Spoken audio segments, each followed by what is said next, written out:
सत्संगत्वे निस्संगत्वं निस्संगत्वे निर्मोहत्वं निर्मोहत्वे निश्चलतत्वं निश्चलतत्वे जीवन्मुक्तिः पुनरपि जननं पुनरपि मरणं पुनरपि जननी जठरे शयनम् इह संसारे बहुदुस्तारे कृपया पारे पाहि मुरारे। एतैः एषः अपृथग्भावैः पृथक् एव लक्षितः।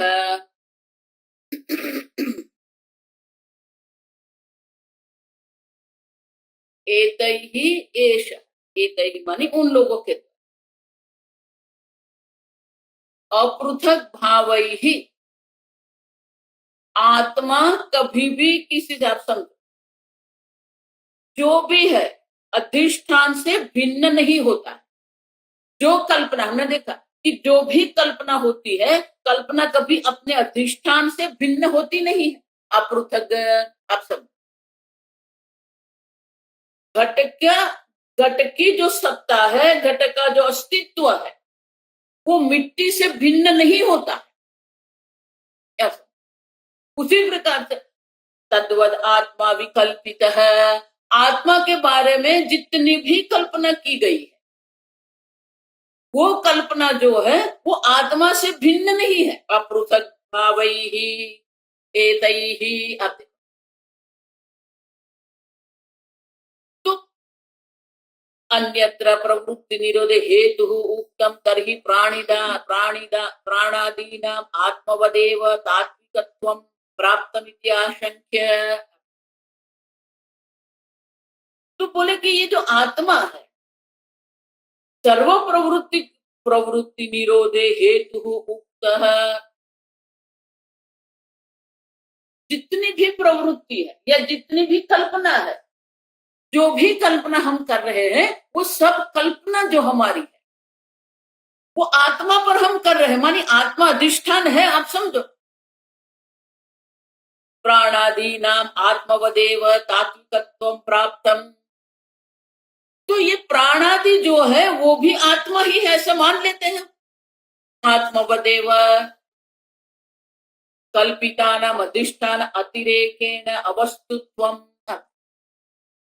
अपृथक भावै। तो ये जितनी भी कल्पना हम कर रहे हैं, वो कल्पना का अधिष्ठान आत्मा है, लेकिन वो कैसे दिख रहा है? पृथक एव इति लक्षितः। देखो, यहां ही सब लोग गड़बड़ कर, ठीक से समझो।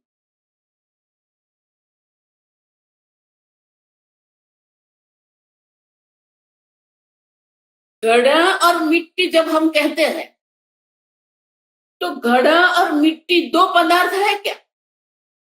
दो वस्तु है? नहीं। मिट्टी से भिन्न घड़े नाम की कोई वस्तु नहीं है, लेकिन मिट्टी घड़े से भिन्न है। अब तो वाइसे वर्षा कहते हैं अंग्रेजी, उल्टा नहीं देखना। घड़ा मिट्टी है, लेकिन मिट्टी घड़ा नहीं है।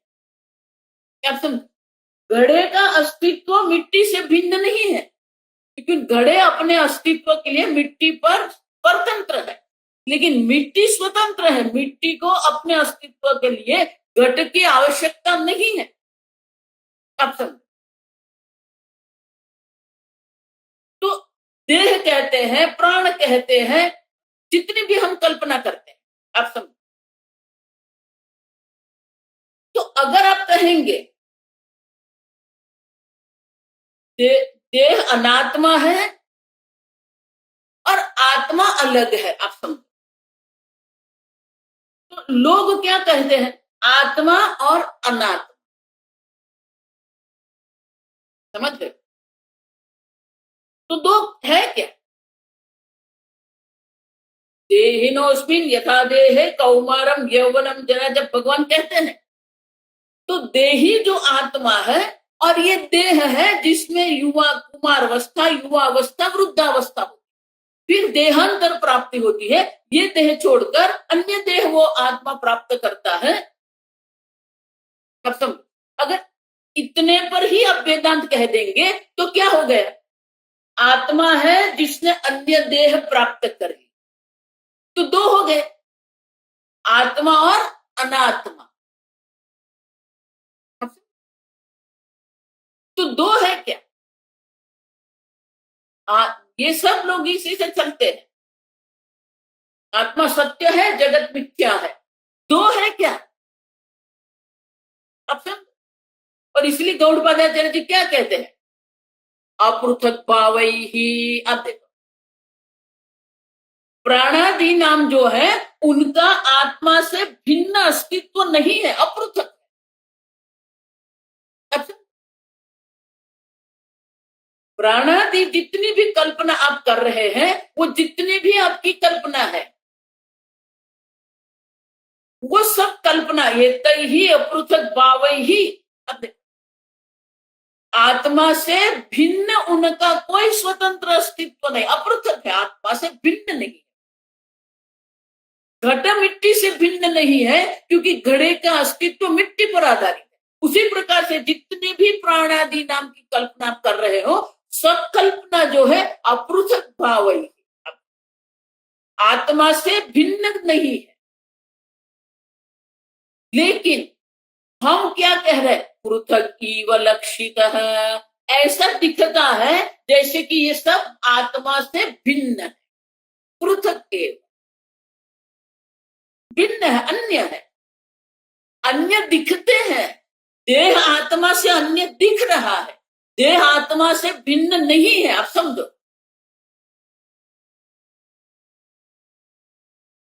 देखो, इसीलिए संपूर्ण वेदांत जो है, तत्व विवेक प्रकार है वक्ष्यामः। तत्वबोध का आरंभ कहां से होता है? तत्व विवेक प्रकार है। संपूर्ण वेदांत जो है वो तत्व विवेक है। भगवत गीता में भगवान ने जो उपदेश किया है आरंभ, उसी में भी ये चार विवेक है। आप समझो, प्राणादि नाम की जो कल्पना जो है, देह है, मन है, बुद्धि है, कर्तृत्व है, भोक्तृत्व है, जो भी कुछ कल्पना की गई है,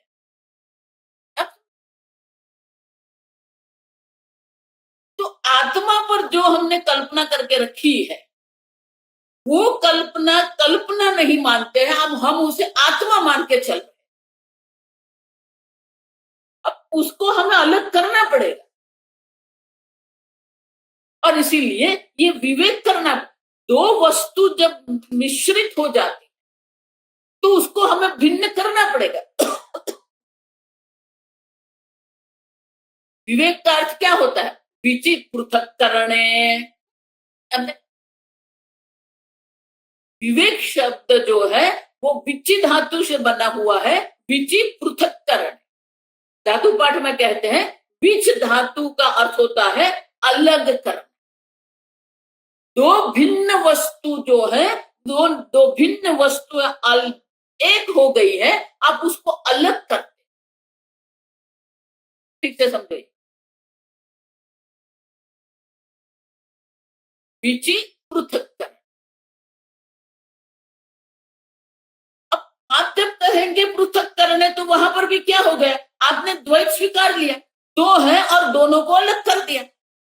एक देह है, दूसरा आत्मा है, एक मन है, दूसरा आत्मा है, वो दोनों मिश्रित हो गए। अब विवेक कर दिया, दो अलग है, ये आत्मा है, ये अनात्मा है।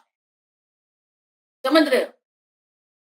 तो ये तो द्वैत हो गया, आत्मा और अनात्मा क्या हो गया? द्वैत हो गया।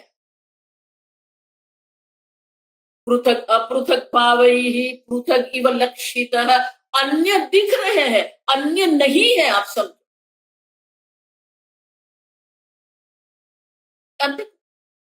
इसीलिए ये तत्व विवेक प्रकार जो है, वो चार प्रकार से हमें विवेक करना है।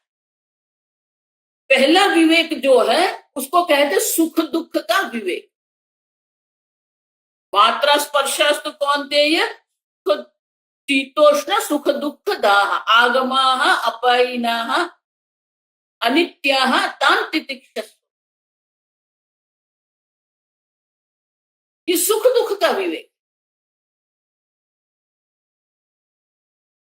फिर भगवान हमें नित्य अनित्य का विवेक करवाते हैं। देहिनोऽस्मिन् यथा देहे कौमारम यौवनम जरा। ये देह नित्य है, विकारी है, आत्मा नित्य है। सुख दुख का विवेक करेंगे तो जगत से वैराग्य होगा। फिर आत्मा और देह और आत्मा है, देह अनित्य है, विकारी है, आत्मा नित्य है। नित्य अनित्य का विवेक उसे।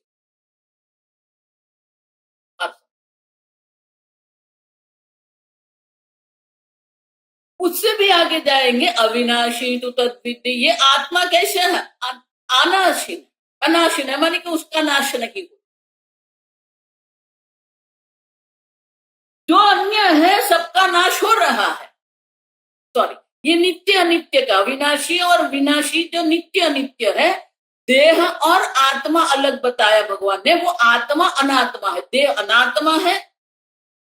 समझो, दूसरा विवेक क्या है? आत्मा अनात्मा का है, देह अनात्मा है, आत्मा अलग है। फिर अविनाशी कह के क्या कह दिया? ये सब जो है वो अनित्य है, आत्मा नित्य है। अजो नित्य शाश्वतोयम पुराण है। तो नित्य अनित्य का विवेक कर। फिर दो है, आप समझो, द्वैत है यहां। सुख दुख का विवेक करेंगे, आत्मा अनात्मा का विवेक करेंगे, नित्य अनित्य का विवेक करेंगे, लेकिन वो द्वैत रहेगा। तो क्या आत्मा और अनात्मा दो पदार्थ है क्या? देखो, आरंभ कहां से किया था हमने? मिट्टी और घड़े दो पदार्थ है क्या? उसी प्रकार आत्मा और अनात्मा जिसको कहते हैं वो दो पदार्थ है क्या?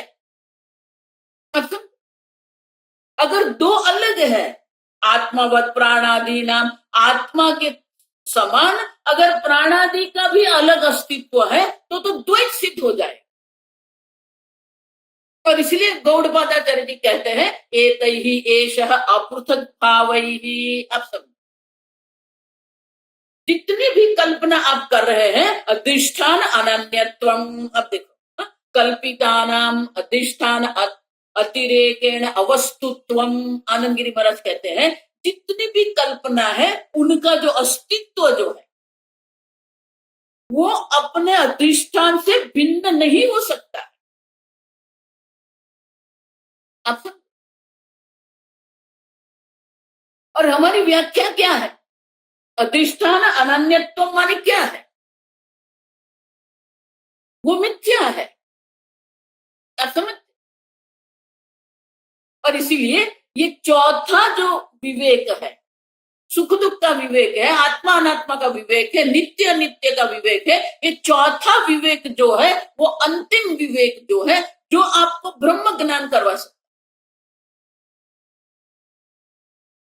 उसको सत्य और मिथ्या का विवेक है। वो भगवान कहां कहते हैं? नासतो विद्यते भावः सतः अभावः न विद्यते। अब देखो, न असतः भावः विद्यते। समझ रहे? असत का कोई भाव अस्तित्व ही नहीं है, और जो सत परमात्मा है, जो सद आत्मा है, उनका अभाव कभी भी नहीं। आपको कभी भी आपके अभाव का अनुभव नहीं होता है, वो आप है।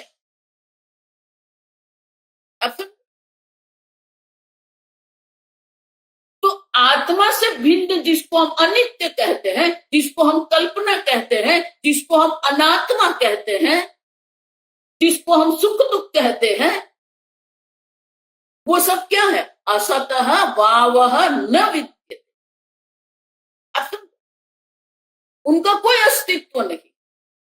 जिस प्रकार से जागृत अवस्था में आपने कितने भी अनुभव करके रखे हैं, आपको कितना भी अनुभव सुख दुख का भी हुआ है, लेकिन स्वप्न जगत नहीं है, वही तथ्य। उसी प्रकार से जागृत अवस्था में आप जितने जागृत दृश्य का अनुभव कर रहे हैं, उनका आत्मा से भिन्न कोई अस्तित्व, पृथक इव लक्षित, फिर भी जो अविवेकी है उनके लिए क्या है, पृथक इव, अलग दिख रहे हैं। अब समझे, जो अविवेकी है उनके लिए सब पृथक दिख रहा है। देह और आत्मा वो दो मान रहे हैं, लेकिन देह आत्मा है, आत्मा देह नहीं है। देह का आत्मा से भिन्न कोई अस्तित्व नहीं। और इसलिए गौड़पादाचार्य जी कहते हैं, एतैहि एषः अपृथक भावैहि पृथक एव इति लक्षितः।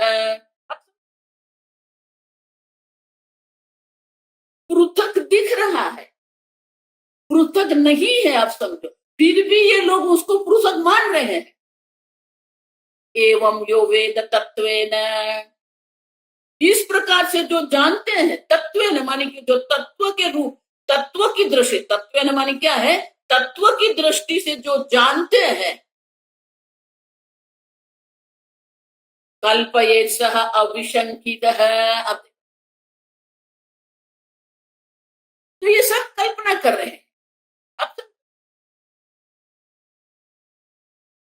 जो द्वैतवादी है उनके लिए जगत कल्पना नहीं है, उनके लिए जगत सत्य है। आप समझो, हम कह रहे हैं कि ये कल्पना।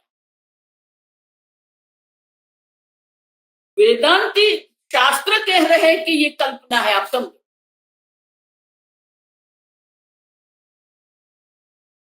उनके लिए कल्पना नहीं है, वो सब तो उसी को सत्य मान के चल रहे हैं। सांख्यवादी हो, शैव हो, सब सब क्या कर रहे हैं, ये सबको सत्य मान के कर रहे हैं, उनके लिए कल्पना नहीं। हम उसको कल्पना कह रहे हैं, समझो ठीक से, ये हम उसे कल्पना कह रहे हैं, वो लोग कल्पना नहीं कह रहे हैं, उनके लिए तो जगत सत्य है। हम कहते हैं कि तद्वदात्मा कल्पित है, आत्मा की इस प्रकार से कल्पना की गई है, वो शब्द हमारा है। उनके लिए तो सब सत्य है, प्राण भी सत्य है, मन भी सत्य है, जगत भी सत्य है, भोग भी सत्य है। इसलिए महाराज श्री कहते थे, आप कितना भी विवेक करते रहो, लेकिन ये जगत में जो सुख बुद्धि हम लेके जो बैठे हैं ना, महाराज श्री ऐसे कहते, भले वो अनित्य है, लेकिन महाराज जी वो खाने में आनंद तो आता है।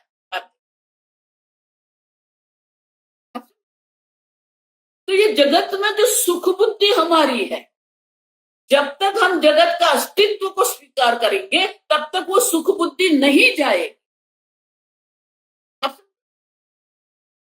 जगत में जो सुख बुद्धि, जो सुख दुख की जो बुद्धि है, वो सुख दुख की बुद्धि क्यों नहीं जाती, वो भोग बुद्धि क्यों नहीं निकलती। इतना हम वेदांत श्रवण करते हैं, इतना हम सोचते हैं, इसीलिए भगवान गीता में क्या कहते हैं, विषया विनिवर्तन्ते निराहारस्य देहिनः रसवर्जम। अगर आप विषय का उपभोग करने का बंद कर देंगे तो विषय वापस चले जाएंगे, लेकिन रसवर्जम, वो रस बुद्धि रहेगी आपके मन में, वो भोग बुद्धि रहेगी। आप समझ, वेदांत हम श्रवण करते हैं, वेदांत चिंतन करते हैं, लेकिन ये जगत में जो भोग बुद्धि है, जो रस बुद्धि है, वो नहीं जाती। रसवर्जम विषया विनिवर्तन्ते निराहारस्य देहिनः, जिसने विषय का आहार करने का, उपभोग करने का बंद कर दिया है, उनके लिए विषय पुनः चले जाएंगे, लेकिन उसमें जो रस बुद्धि है वो नहीं जाती। तो भगवान कैसे जाएगी, रसवर्जम रस ही अपि अस्य, आप देखो उसका जो रस है, मानी रस बुद्धि जो है, भोग बुद्धि जो है, अब परम दृष्टा निवर्तते, वो परम अनंत आनंद स्वरूप आत्मा का दर्शन जब तक नहीं होता है तब तक जगत से भोग बुद्धि की निवृत्ति नहीं होती। अब जब तक ये ब्रह्म ज्ञान में निष्ठा नहीं होती है तब तक ये भोग बुद्धि की निवृत्ति नहीं होती। मैं नहीं कह रहा, भगवान कह रहे रसवर्जम रस ही अप अस्य अपि अस्य परम दृष्टा निवर्त, जो परम एक अद्वितीय तत्व, जब तक एक अद्वितीय तत्व का दर्शन नहीं होता है तब तक ये भोग बुद्धि की निवृत्ति नहीं होती। अच्छा, क्यों? पृथक इव लक्षित है, क्योंकि हम पृथक मानते हैं उसे। ये सत्य और मिथ्या का विवेक जब तक नहीं होगा, ये वैतथ्य प्रकरण के द्वारा गौड़पादाचार्य जी यहाँ सिद्ध करने का प्रयत्न कर रहे हैं कि ये जगत है ही नहीं, फिर कहाँ है सुख दुख? अच्छा, है तो फिर सुख बुद्धि भोग बुद्धि आप कर सकते। पृथक इव लक्षित, पृथक दिख रहा है आप सब, ये जगत का कोई अपना अस्तित्व नहीं है। एवं यो वेद तत्वेन, वो तात्विक दृष्टि जिसने प्राप्त कर, यह एवं वेद तत्वेन, वही भगवान वहां कहते हैं परम दृष्टा निवर्त।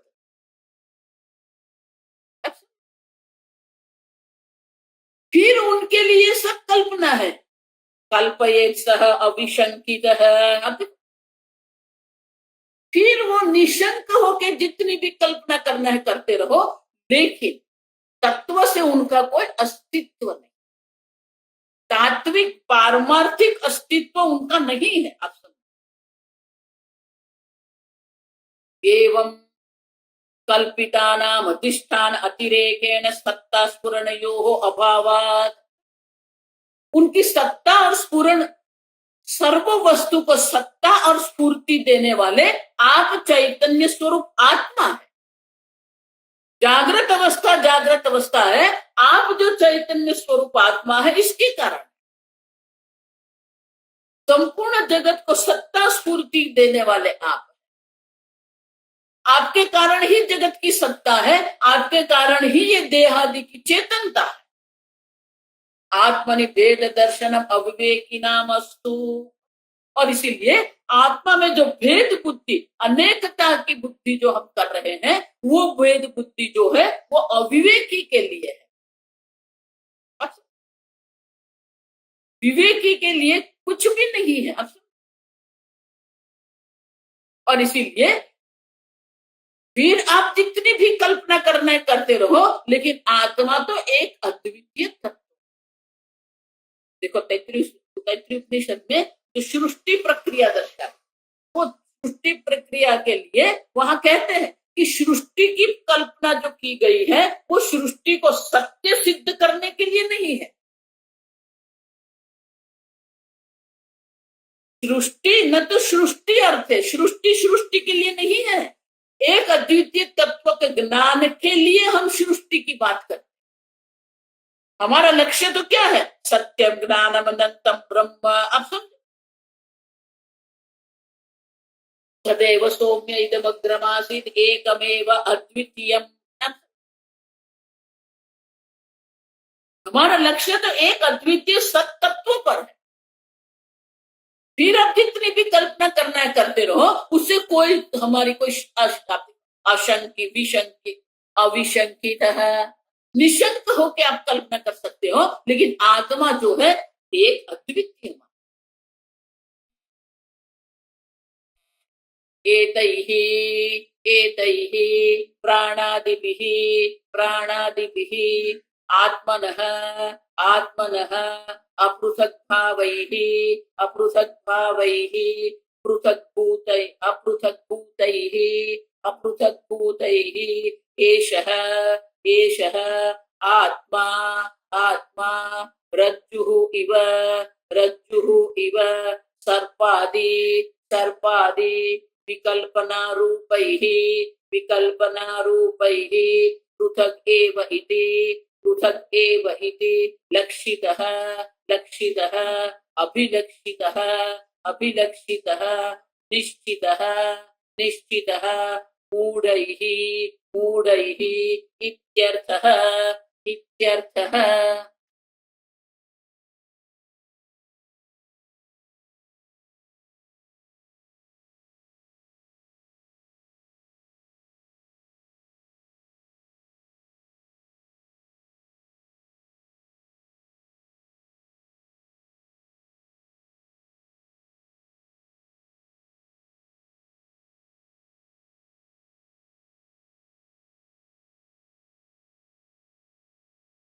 उनतीसवीं कारिका का चौथा पाठ तद्ग्रह समुपैति तम, उनका भाष्य पाठ।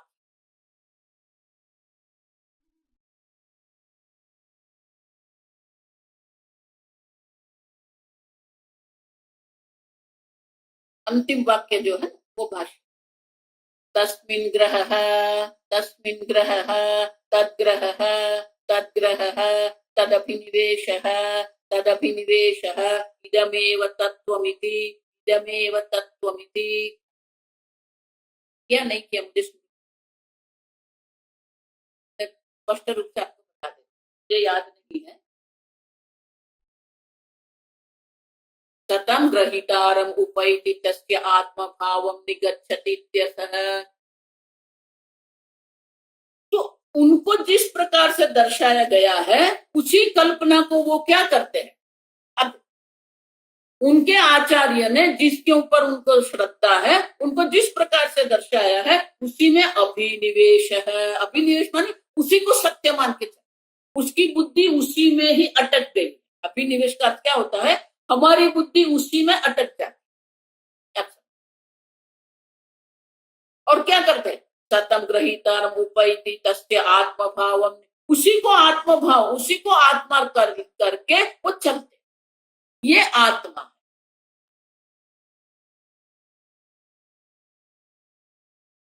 देखो दो है। जन्म से सहज रूप से हम अध्यारोप करते आए, मैं देह हूं, मैं मन हूं, मैं बुद्धि हूं, मैं इंद्रिय। दृश्य विवेक में शंकराचार्य जी कहते हैं देहात्म बुद्धि जिसको हम कहते हैं वो सहज है। सहज माने जन्मना सहज, जन्म से ही अध्यारोप के साथ ही हम चल रहे हैं। अब वो अध्यारोप तो है ही। अब ये जो आचार्य जिसके ऊपर लोग श्रद्धा करते हैं, वो जो अपना संप्रदाय बना के अपना वाद बना के बैठे हैं, वो लोग जिसको आत्मा कहेंगे, ये जब उनके जो अनुयायी है उसी को आत्मा मान के चलते। स्वामी जी बहुत सुंदर कहते हैं कि पहले से ही हमने अध्यारोप तो करके ही रखा है। अब वो अध्यारोप तो है ही, उसी पर अभी एक दूसरा अध्यारोप करके रख दिया, ये आत्मा। सतम ग्रहीतारूपैति तस्य आत्मभाव निगच्छति, उसी को आत्मभाव मान के उसी को आत्मा मान के वो चल रहे। तो आपके जो अध्यारोप थे उनकी तो निवृत्ति हुई नहीं, और उन लोगों ने जो आपको दर्शाया उसी को आप सत्य मान के चल रहे हैं, माने अध्यारोप पर भी अध्यारोप करके रख, समझ रहे, उसी को आत्मभाव निगच्छति, उसी को ही आत्मा मान के चल रहे।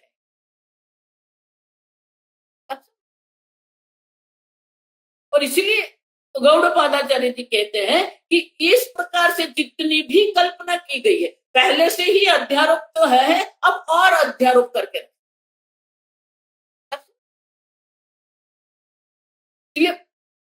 कठोपनिषद में यमराजा क्या कहते हैं, अंते नैव नियमानाः यथा अंताः।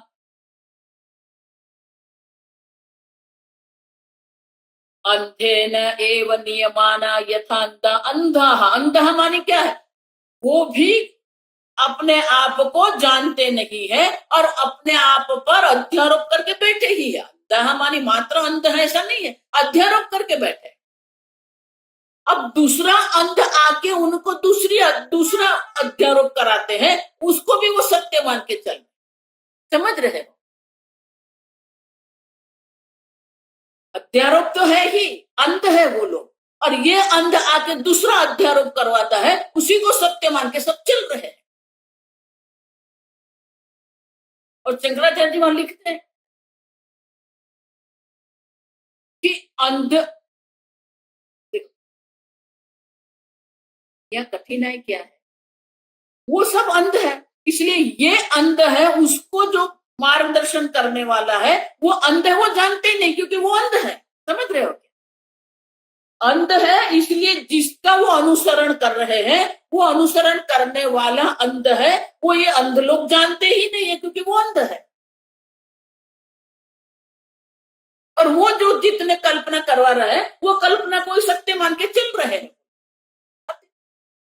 और उनको तो पता ही नहीं है कि वो ज्ञानी है कि अज्ञानी है, क्योंकि वो स्वयं अज्ञानी है, वो स्वयं अध्यारोप करके बैठे, स्वयं अध्यारोप करके बैठे हैं, और ये अंध उसको दूसरा अध्यारोप करवाता है और उसी को आत्मा मान के चल रहे हैं। एक संप्रदाय है, दो संप्रदाय ऐसे हैं। दोनों संप्रदाय में उनको उपदेश ऐसे किया जाता है। अब मैं ये मजाक नहीं कर रही, उस संप्रदाय वाले को जाके आप मिलेंगे तब आपको पता चले। उनमें से दो लोग मेरे प्रवचन में आते थे। फिर ये पुस्तक मेरे ख्याल से मुंडक उपनिषद या केनो उपनिषद,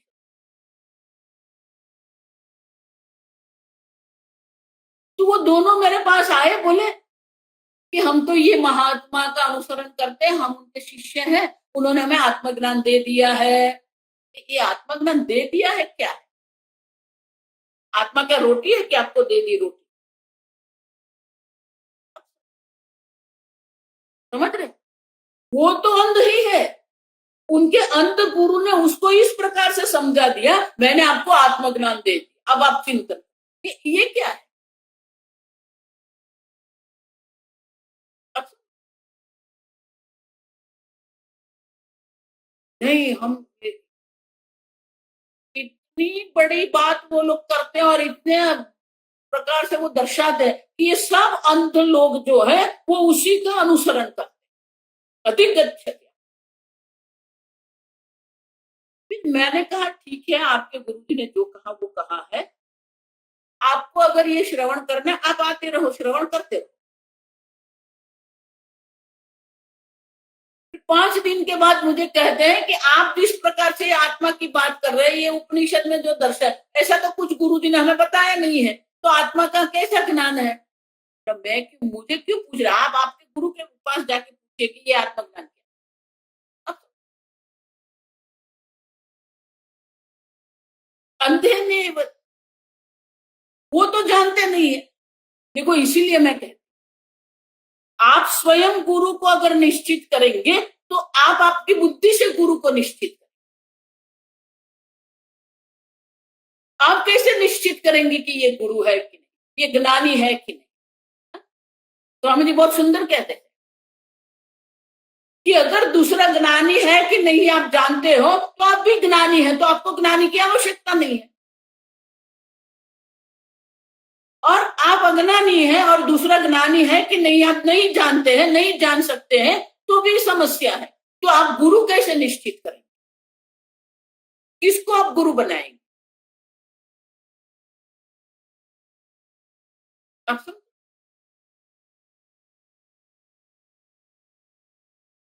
अज्ञानी है तो वो ज्ञानी है कि नहीं जान सकता है, और आप ज्ञानी ही है तो आपको ज्ञानी की आवश्यकता नहीं है। अब जाएंगे कहां?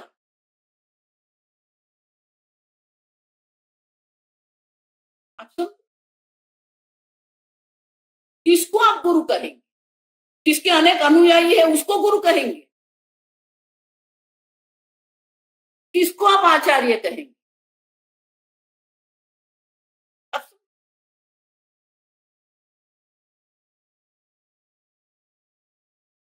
समझ रहे हो मैं क्या कह, इसीलिए शास्त्र हमारे लिए महत्व, प्रमाण गुरु नहीं है, प्रमाण शास्त्र है। तस्मात् शास्त्रम ते प्रमाण,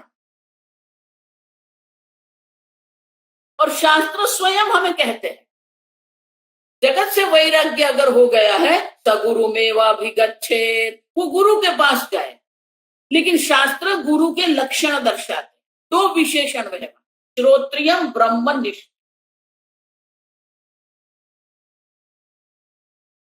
श्रोत्रियम शास्त्रम अधीते इति श्रोत्रिय, जिसने अपने गुरु के पास बैठ के शास्त्र अध्ययन किया है वो श्रोत्रिय है।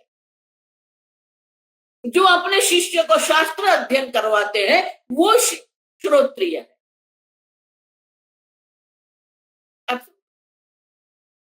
और वो भी गुरु क्यों है? क्योंकि उन्होंने भी अपने गुरु के पास शास्त्र अध्ययन किया है। वो भी गुरु क्यों है? क्योंकि उन्होंने भी अपने गुरु के पास शास्त्र अध्ययन किया है। तो प्रथम गुरु कौन? सदाशिव समारंभाम शंकराचार्य मध्यमाम। श्रुति माता हमें कहती है कि गुरु कौन है? श्रोत्रिय। इसीलिए 13वें अध्याय में शंकराचार्य जी कहते हैं असंप्रदायविद मूर्खवत उपेक्षणीय। जिसका कोई संप्रदाय नहीं है उसे मूर्ख के समान, जिस प्रकार से आप मूर्ख की उपेक्षा करते हैं उसी प्रकार से असंप्रदायविद जो है उसकी उपेक्षा आपको करना।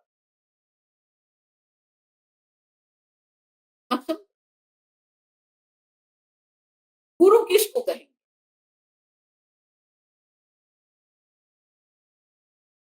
श्रोत्रियम ब्रह्मनिष्ठम। अब ब्रह्मनिष्ठ है कि नहीं वो तो हम नहीं जान सकते, क्यों? हम स्वयं अज्ञानी है। हम कैसे जानेंगे कि वो ब्रह्मनिष्ठ है कि नहीं? लेकिन वो श्रोत्रिय है कि नहीं वो हम जान सकते।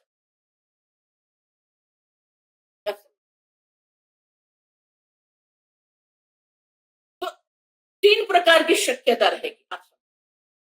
कोई जो है वो श्रोत्रिय है, मानी शास्त्र का ठीक से अध्ययन किया है और ठीक ठीक शास्त्र के अनुरूप अध्ययन करवाते, लेकिन अभी तक वो ब्रह्मनिष्ठ नहीं हुए। मानी श्रोत्रिय है लेकिन अभी तक ब्रह्मनिष्ठ।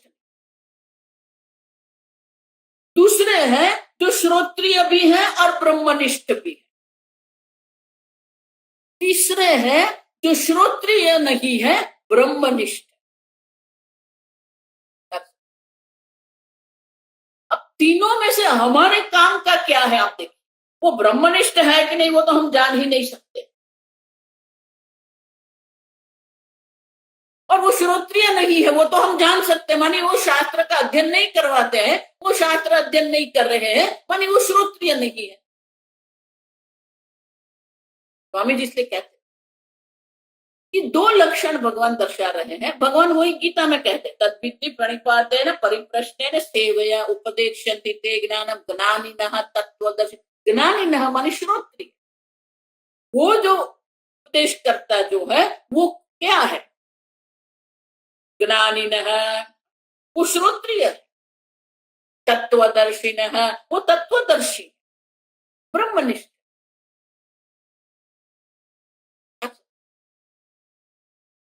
तो अत्यंत अंध बन के अगर आप अनुसरण कर रहे हैं तो आपके किसी भी प्रकार से कोई कल्याण होने की संभावना नहीं।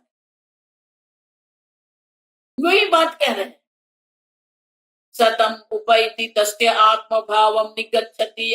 उसी को आत्मा मान के वो चल।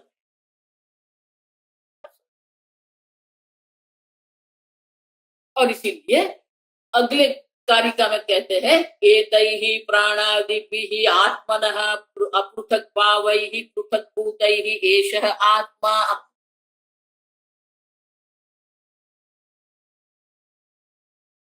प्राणादिभिः, प्राणादि से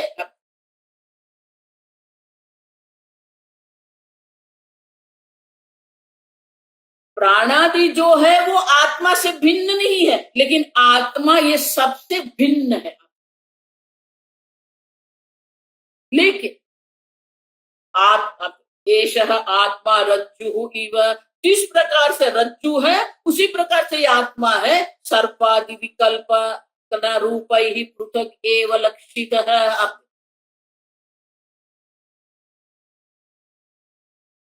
अब आत्मा से प्राणादि का भिन्न अस्तित्व न होने पर भी उसे भिन्न वो लोग मान रहे।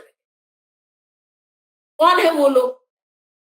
पृथगेव इति लक्षितः, अभिलक्षितः, निश्चितः, वही निश्चय करके बैठे। वो कौन है? मूढ़ैः इत्यर्थः। शंकराचार्य कहते हैं ये पृथक मानने वाले जो है, आत्मा से भिन्न जो मानने वाले हैं, वो लोग कौन है? मूढ़।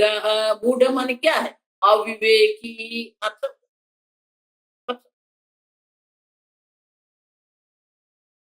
वो अनेक प्रकार से कह रहे हैं। आत्मा से भिन्न न होने पर भी उनको भिन्न मान रहे। आप समझ रहे हो? अभी आत्मा अनात्मा का विवेक कर रहे हैं, आत्मा और अनात्मा दो मान रही है, अलग मान रहे। लेकिन अगर वास्तविकता देखते हैं तो क्या है? अपृथक एतैहि अपृथक भावै। आत्मा से अपृथक उनका कोई भाव माने अस्तित्व है ही नहीं, अस्तित्व, फिर भी वो अन्य मानते। एवं जो वेद तत्वेन, लेकिन अन्य जो है, जो जिसके पास तत्व दृष्टि, तत्वेन मानी जिसके पास तत्व दृष्टि जो है, इसलिए शंकराचार्य भाष्य में आगे विवेकी नाम तु रज्ज्वाम इव कल्पिताः सर्पादयः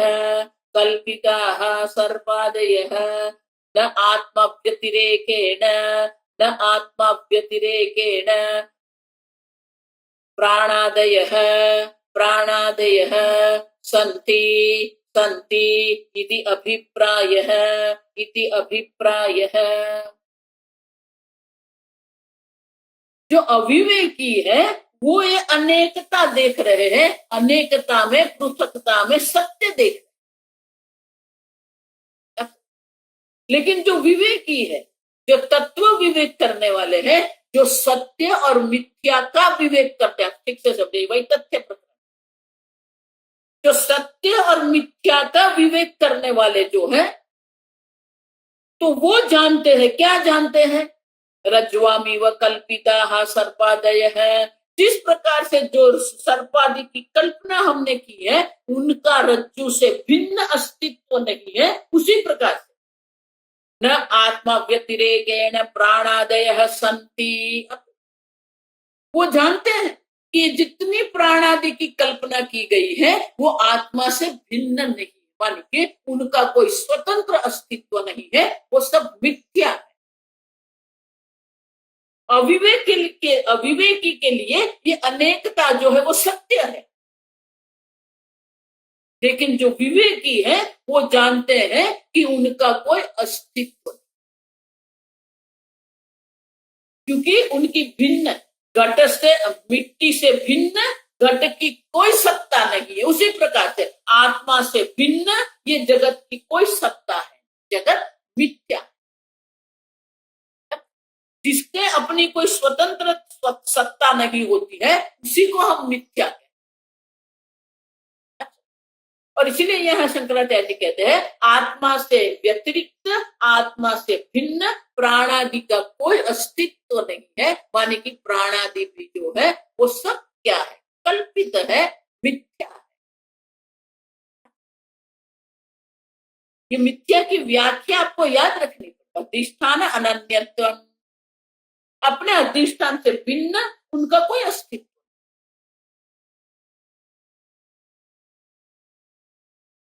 और इसीलिए जो विवेकी है उनके लिए तो आत्मा से भिन्न प्राणादि है ही नहीं, लेकिन जो अविवेकी है वो ये सबको अनेकता को सत्य देख।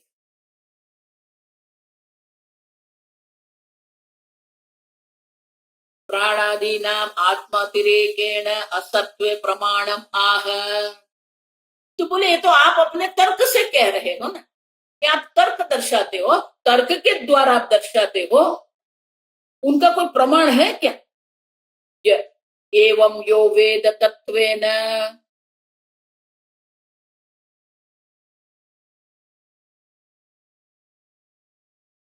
एवं यो वेद तत्व, ये प्रमाण है। प्रमाण माने शंकराचार्य स्वयं वो जो है, जिस वाक्य का ये गौड़पादाचार्य जी अवतरण करते, तो वो वाक्य क्या है? तो आगे शंकराचार्य स्वयं इदम सर्वम, इदम सर्वम यदयमात्मा, यदयमात्मा इति श्रुतेः, इति श्रुतेः एवं, एवं आत्माव्यतिरेकेण, आत्माव्यतिरेकेण असत्वम, असत्वम रज्जु सर्पवत्, रज्जु सर्पवत् आत्मनि, आत्मनि कल्पितानां, कल्पितानां आत्मानं च, आत्मानं च केवलं, केवलं निर्विकल्पं, निर्विकल्पं यः वेद, यः वेद तत्त्वेन, तत्त्वेन श्रुतितः, श्रुतितः युक्तितश्च, युक्तितश्च सः, सः अविशङ्कितः, अविशङ्कितः वेदार्थं, वेदार्थं विभागतः, विभागतः कल्पयेत्, कल्पयेत्, कल्पयति इत्यर्थः, कल्पयति, कल्पयति इत्यर्थः।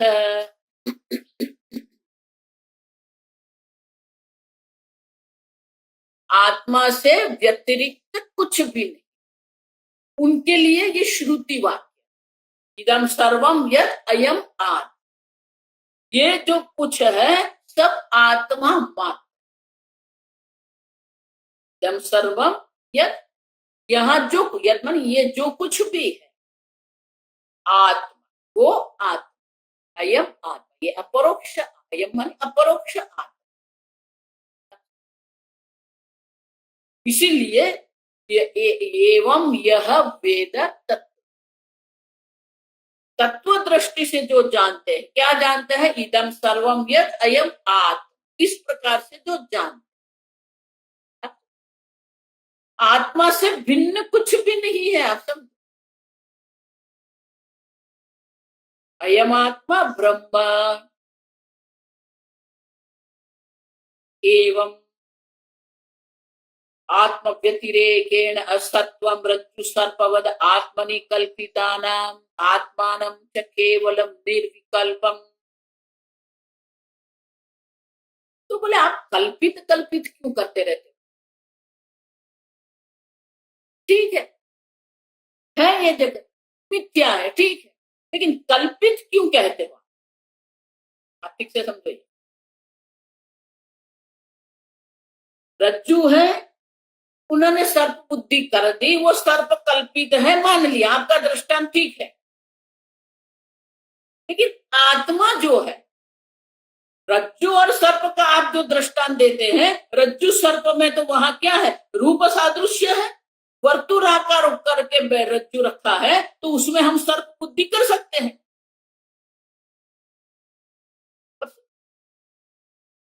तो सर्प की कल्पना है, वो कल्पना हम कह सकते हैं, लेकिन ये जगत कल्पना है, कल्पना है क्यों करते हो? आत्मा से भिन्न उनका अस्तित्व नहीं है, ठीक है। तो बहुत ये जो द्वैतवादी है, उनको ये माया है, ये कल्पना है, ये सब शब्दों से उनको एलर्जी होती है, इसलिए वो कहते हैं कि शंकराचार्य जी मायावादी, मिथ्यावादी। शंकराचार्य जी नहीं कह रहे कि ये माया है, ये मिथ्या है, शास्त्र कहते हैं कि।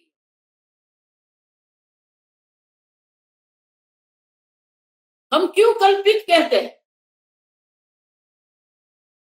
क्योंकि आत्मानं च केवलम निर्विकल्पम, आत्मा क्या है? निर्विकल्प है, किसी भी विकल्पना आत्मा में संभव ही नहीं है।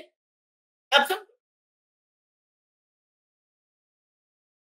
आत्मा निर्विकल्प है, एक अद्वितीय निर्विकल्प आत्मा है। अगर वो निर्विकल्प आत्मा है, तो निर्विकल्प आत्मा में किसी भी प्रकार की कल्पना की कोई संभावना नहीं। केवलम माने एक अद्वितीय, निर्विकल्प माने कोई विकल्पना की संभावना। समझ गए? तो आत्मा जो है वो एक अद्वितीय तत्व है, वो सत्य है। तत्व न मानी वो तत्व दृष्टि से, वो तत्व के रूप में जो जानते, यह वेद तत्वेन, तात्विक दृष्टि से जो जानते हैं। तात्विक दृष्टि कहां से मिलती है? श्रुतितः युक्तितः च, श्रुति के द्वारा युक्ति के द्वारा जो जानते हैं। देखो इसलिए मैंने कहा गुरु प्रमाण नहीं है, प्रमाण शास्त्र। लेकिन शास्त्र अपनी बुद्धि से हम अध्ययन नहीं कर सकते हैं, गुरु बुद्धि से हमें। देखो जो उपाधि है ना वो गुरु नहीं, आपकी अज्ञान की निवृत्ति कौन करेगा? उपाधि से आपकी होगी नहीं। गुरु की व्याख्या ही क्या है? जो अज्ञान की निवृत्ति करे उसे हम गुरु कहते। ऊकार अंधकार रूकार तन्निवर्तक है, अंधकार निवर्तकत्वेन गुरु इत्यभिधीयते। जो आपके अज्ञान की निवृत्ति करे वो गुरु है। लेकिन अज्ञान की निवृत्ति वो कब कर सकते हैं? गुरु किसको कहेंगे? उपाधि से गुरु है क्या? इसलिए मैं हमेशा कहती गुरु वो है, आप समझो ये गुरु की, गुरु वो है जिसकी बुद्धि में अज्ञान नहीं रहा, अज्ञान की निवृत्ति हो गई। उनकी उपाधि है, लेकिन जिसकी बुद्धि से अज्ञान की निवृत्ति हो गई है वो आपके लिए। तो उनकी बुद्धि आपके लिए गुरु है, उनकी उपाधि आपके लिए गुरु नहीं है। गुरु की भी बुद्धि आपके लिए प्रमाण है। लेकिन हम बाह्य देखते रहते, हमारी दृष्टि बाह्य जगत पर ही है। इसलिए ये दो बात है ना, एक तो संप्रदाय है और जिसके अंदर ये, जिसकी बुद्धि में अज्ञान नहीं है। देखो इसलिए गौड़पाद यमराजा कठोपनिषद में यही कहते, आश्चर्य वक्ता कुशलाम शिष्ट है। वो वक्ता आश्चर्य है, क्यों? क्योंकि उनकी बुद्धि में अज्ञान नहीं है। आश्चर्यवत वदति तथैव चान्य, आश्चर्यवत वदति, वो गुरु जी है जो आपको उपदेश कर रहे, वो भी आश्चर्य है।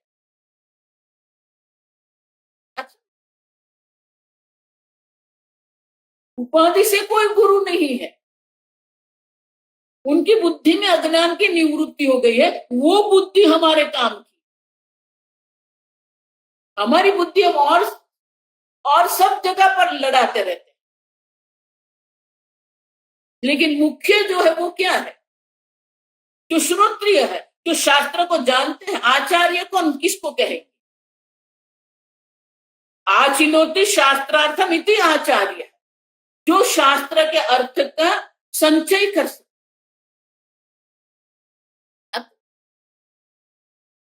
जो शास्त्र के अर्थ को संग्रहित करके आपको उपदेश कर सकते हैं, वो आचार्य। आचिनोति शास्त्रार्थ,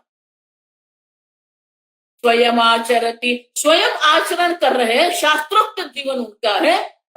परान शिष्यान आचार्यति, शिष्यों के द्वारा भी उसी प्रकार से आचरण जो करवाते हैं वो आचार्य।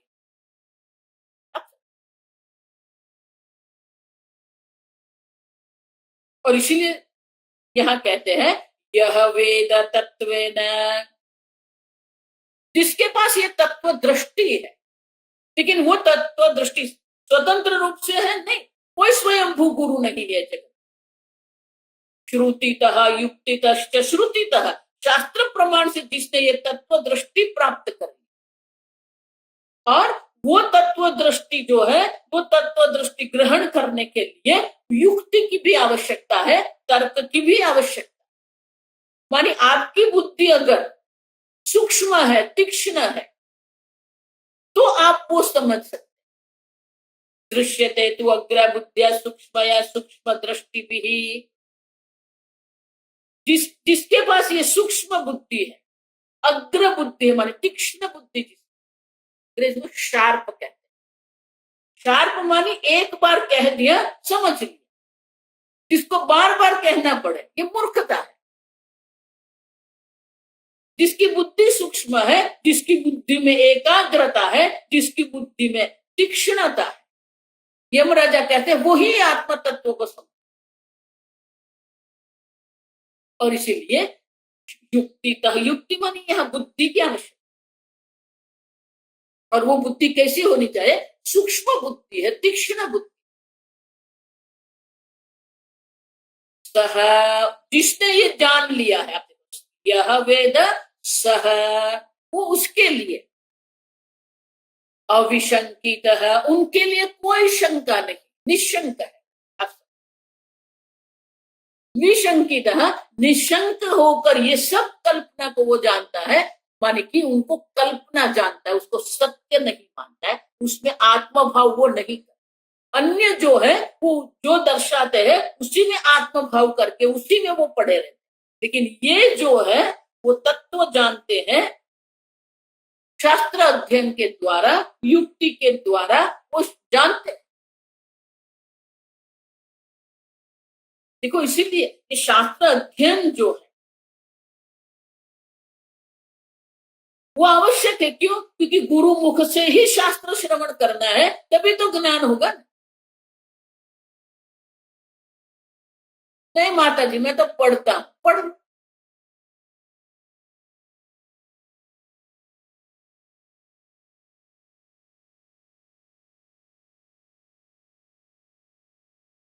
गुरु ही हमें उपदेश कर सकते हैं और तब ये अज्ञान की निवृत्ति होती है। और इसीलिए युक्ति है। देखो ये ब्रह्म ज्ञान जो है वो ब्रह्म ज्ञान की जो प्रक्रिया जो है वो प्रक्रिया दर्शाने के लिए ये ब्रह्म ज्ञान के 4 विभाग करके कल्पना समझ, हमारी समझ के लिए ब्रह्म ज्ञान का कोई 4 विभाग। तो ब्रह्म ज्ञान माने कि ब्रह्म ज्ञान की जो प्रक्रिया है उनके 4 पाद हमें दर्शा। पाद माने चतुर्थ, 4।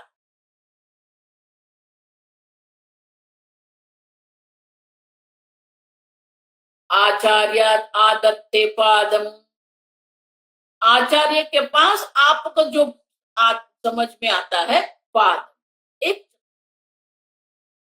पादम तु स्वबुद्धया, चतुर्थ जो है वो आपको अपनी बुद्धि से समझना। इसलिए यहाँ 2 कहते युक्ति, आपकी बुद्धि भी उतनी सूक्ष्म होनी चाहिए, आपकी बुद्धि भी इतनी एकाग्र होनी चाहिए कि जो कहा गया है उसका स्मरण आपको रहे। आचार्य के पास आपको एक पाद मिलेगा, एक पाद आप अपनी बुद्धि से ग्रहण। आचार्य आदत्ते पादम, पादम तु शिष्य स्वबुद्धया,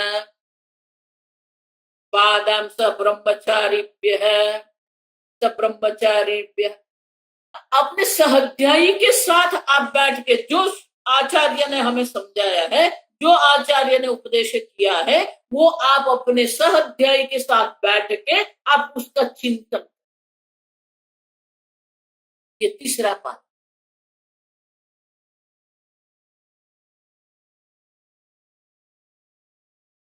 पादम तु कालेन, चौथा जो है काले, पाद तृतीय, काले ने जो है वो तृतीय विभक्ति। अगर निश्चित काल है तो उसके लिए पाणिनि मुनि कहते हैं कि अगर निश्चित काल है तो आप द्वितीय विभक्ति का प्रयोग। मासम अधीते, वो वेद का अध्ययन कर रहा है, मासम अधीते, 1 महीने में वो पूरा कर, निश्चित काल है मासम अधीते। लेकिन अनिश्चित काल है, तो उसके लिए तृतीया विभक्ति, काले न आत्मनि विंदति, भगवान भी वही कहते हैं। तो चतुर्थ पाद क्या कहते हैं? काले न माने क्या है? आपका अंतःकरण का निर्माण कितना हुआ है, आपको गुरु पर कितनी श्रद्धा है, आप कितनी निष्ठा से शास्त्र अध्ययन कर रहे हैं, आपके व्यक्तित्व का निर्माण करने में आप कितना प्रयत्न कर रहे हैं, ये सब पर उनका आधार। अगर आप सोचते हो कि आप में कोई परिवर्तन की आवश्यकता नहीं है, तो गुरु कुछ नहीं कर, आप श्रवण करते रहो।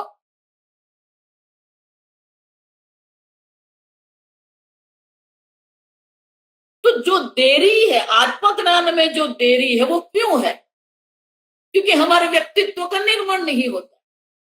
अगर व्यक्तित्व का निर्माण हो गया तो ज्ञान होने में कोई देरी नहीं। ज्ञान हमेशा तत्काल होता है। आप समझे?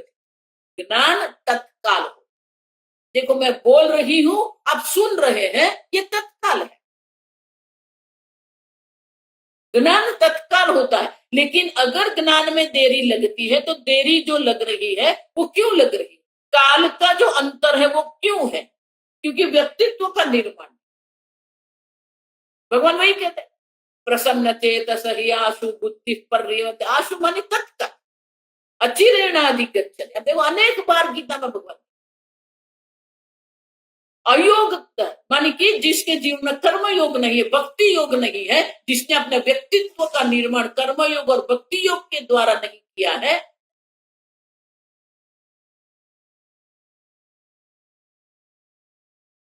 संन्यासस्तु महाबाहो दुखम आप तुम अयोगतः। भले वो सन्यासी बन गए हैं, लेकिन अगर कर्म योग भक्ति योग के द्वारा व्यक्तित्व का निर्माण नहीं किया है तो वही सन्यास उसके लिए दुख का कारण। संन्यासस्तु महाबाहो दुखम आप तुम अयोगतः। लेकिन जिसने अपने व्यक्तित्व का निर्माण किया योग युक्तेन अचिरेण ब्रह्म अधिगत। अचिरेण कोई चिरकाल नहीं है, कोई दीर्घता नहीं है, कोई देरी नहीं है, तत्काल उसको ब्रह्म। और इसीलिए युक्तितः, मात्र श्रुति नहीं, युक्तितः माने कि आपके व्यक्तित्व का भी निर्माण करना पड़ेगा, आपकी बुद्धि को सूक्ष्म बनाना पड़ेगा, आपकी बुद्धि को तीक्ष्ण बनाना, तब आपको ये ज्ञान हो सकता है। सह अविशंकितः, निशंक होकर वो जानता है कि ये सब कल्पना। सह अविशंकितः वेदार्थम विभागतः कल्पयेत।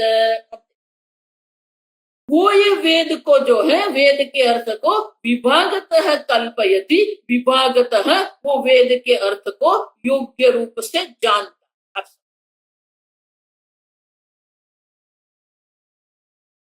तो ये विभागतः क्यों कहते हैं?